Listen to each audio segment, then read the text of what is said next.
Hi, welcome back. Today we are taking a look at a review of limits from your AP Pre-Cal last year. So let's go ahead and get started. What limits are. Now we have a special notation for limits right here. We have and this is read as the limit as x approaches some value a. And what the limit means is saying we are wanting to know what a function is approaching as x gets closer to a. So if we look at the graph below here, right here, if we look at this graph below here, what we notice is we have this function. This line right here is our function. And let's suppose we want to let x become 0.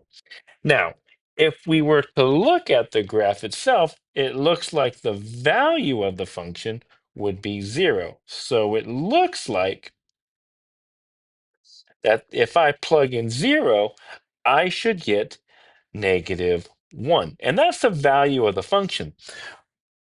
However, let's say instead that the function is equal to this 2x over x squared minus 2x.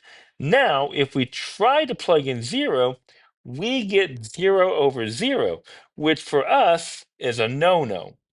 We don't like 0 over 0 because it doesn't say much about what the solution is. After all, we know we can't divide by 0. And if you take 0 divided by 0, we actually have a special name for it. It's called indeterminate. And indeterminate means we just can't determine it. But if we look at the graph, we really want to know is what is the function approaching as we get closer? And what we mean by that is as we travel along the function from left to right, what value are we approaching? And it looks like we're approaching that -1. Now be careful. Now, if you notice, I only looked at what we call the left side of 0, but we also have to consider the right side. And in both cases, the right side and the left side were approaching the same value. So even though if we try to plug in 0, we get nothing. So in pre-calc, you said there was a hole at x equals 0, and that's what you would do. You would say that there's a hole at x equals 0. So even though there is no value, so therefore there is no value at 0. So even though we say that there's no value at 0, it doesn't mean we're not approaching a value. And that's what the limit does. The limit says, hey, look, I can't plug in 0, but if I could let equal 0, we can see what the value would be. And that's what limits do. Limits ask the following question. What if we could divide by 0? Oops, sorry, can't spell divide. If we could divide by 0, even though we can't. So what we're saying is, if we could divide by 0, what would the answer be? And in this case, it says, if we could divide by 0, we would get -1 for our function. And that's what limits tell us. So we would write that then as the following. We would say the limit as x approaches 0 of our function equal is -1. We're not saying that the value is -1. We're saying that the value approaches -1. That's different from what the value is. We're saying, what are we approaching? And that's what limits do for us. And all year long in calculus this year, we are dealing with what we're approaching. We're dealing with these limits.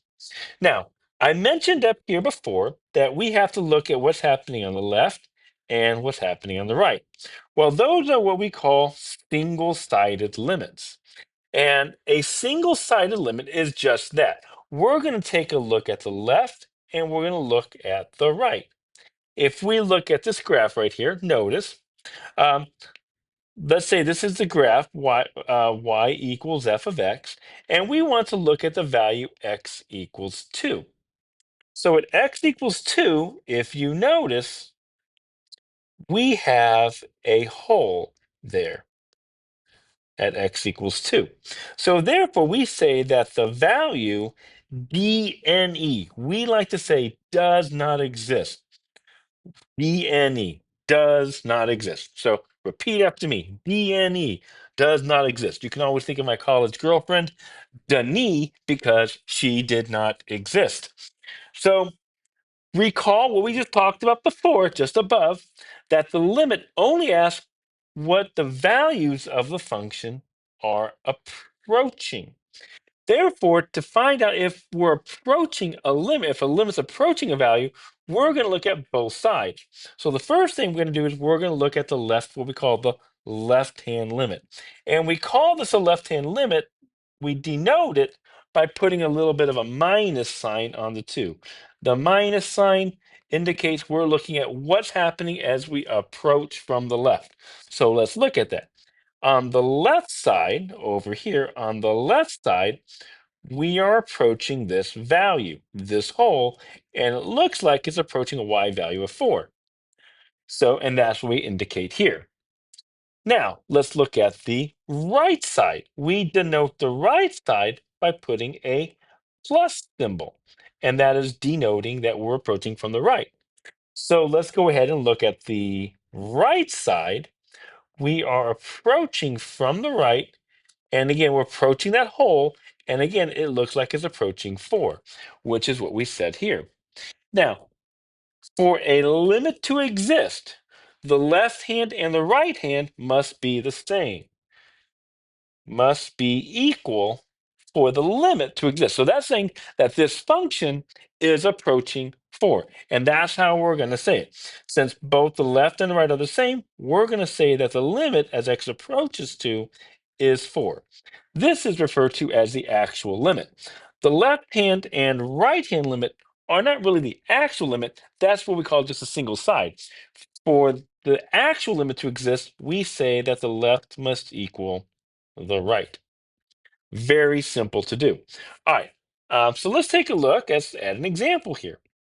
So let's take a look at this following example up above.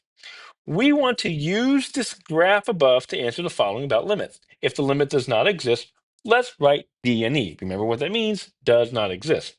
So for the first one, it says the limit as x approaches -1. Again, we see that plus sign. Don't forget that that plus sign means we're approaching from the right.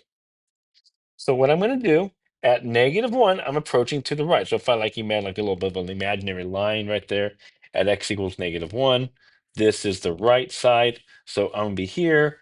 And as I approach -1 from the right, it looks like my value is -3. And that's what I'm going to put in here. That's -3. And I'm assuming that this was supposed to be a minus sign, which means that's the left. So I apologize for that. There's definitely a typo. So -1. So let's take a look here at -1 on the left side. Whoops, I didn't want to do that. I want to do this. From the left side, now I'm on this graph from the left, and it seems like I'm approaching +4.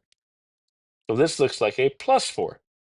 Now notice, so now we're going to look at the actual limit itself. Notice the right and the left are different numbers, so we don't actually have a limit here because the limit to exist, they have to be the same. You have to approach the same value. So we just says that this is DNE. DNE. So pause the video here, try the next set, try the next 5, see if you can answer those, okay? All right, I'm going to get moving on though. All right, so for the next one, here we have it. Now notice we're approaching -3, but this time we're approaching from the left at -3. So there's -3. From the left, it looks like we're approaching, even though it's a hole, it's what we're approaching. We don't care that the hole's there. We just want to know what we're approaching. And it looks like we're approaching +2. On the right side, that's what the next one is. Let's take a look here. Here we're approaching from the right. And again, from the right side, there we are. Again, what are we approaching? And it looks like it's +2 again. So notice both of them are 2. They are the same. Yay. So we are approaching 2 because we say that they are the same. That's not really correct answer, but we'll talk more about that later on. All right, so let's try the next one here. Here we're approaching 2 from the left.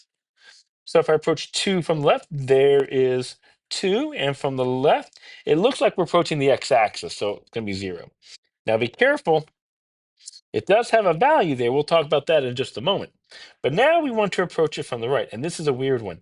Notice as we approach from the right, look what happens to the graph. It starts to get wiggity, wiggity, whack, right? It starts to oscillate. We say that this is oscillating. And oscillating is really neat. For a limit to exist, you have to approach a value. So let's write that down. Limits must approach a value. They just have to approach a value. And in this case, we're not really approaching anything. If you go up and down, it likes to wiggle, wiggle for sure. We're not really approaching anything. So it's going up, down, up, down, up, down. So we say that this is Denise. So anytime something oscillates, sine functions, we say that they do not exist. So we said we're going to talk about values. Ready? So let's try this one. What would be the value at 2? Now be careful, this is not a limit. The value at 2 would be where the point is, right there at 2. So it looks like it's going to be 0. So the value there is 0. So it's kind of interesting. The limit does not exist, but the value can. And that's always true. We can always have a limit, but no value. We can have values, but no limits. Ideally, though, we want them to be the same. We're going to talk about that later. All right, so I hope you enjoyed this video. Please join me in part 2, and we're going to take a look at what we call substitution.